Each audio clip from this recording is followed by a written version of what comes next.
တော်ရဲ့ဖျားပွဲတော်ကြီးညိုတရာရွှေကြည်မနှောနဲ့ကုသိုလ်ရေးမှုပြောသာသနာရောဝါလင်းတောတဘာဝတော်တလေးမှုနော်ဂတိစကားလေးတွေတူပြောပြောချစ်တဲ့သူနဲ့နော်လိုက်ဖို့ခေါ်သွားမေဖျားပွဲတော်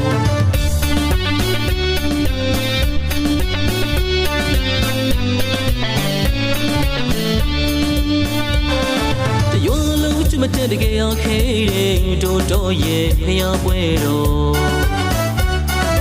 ကြီးညိုတရာရွှေကြည်မနှောနဲ့ကုသိုလ်ရေးမှုပြော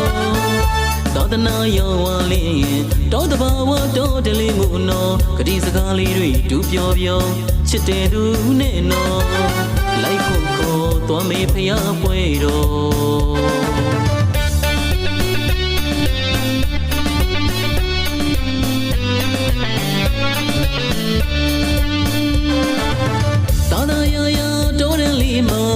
ကြောကြောလေးရင်လေးနဲ့နော်လက်ညှိုးတစ်ပြောင်းမောင်းနှံပြီးလို့ခက်သွက်သွက်ကလေးပြေးစံကွာ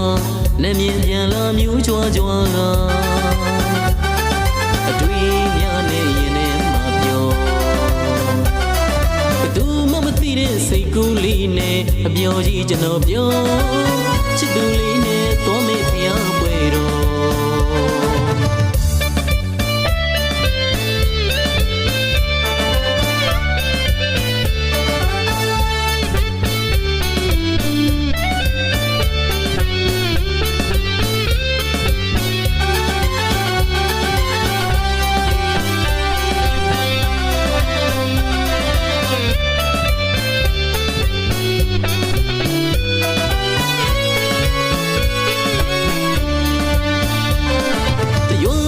မတက်တကယ်အောင်ခေတဲ့တို့တော်ရဲ့ဖျားပွဲ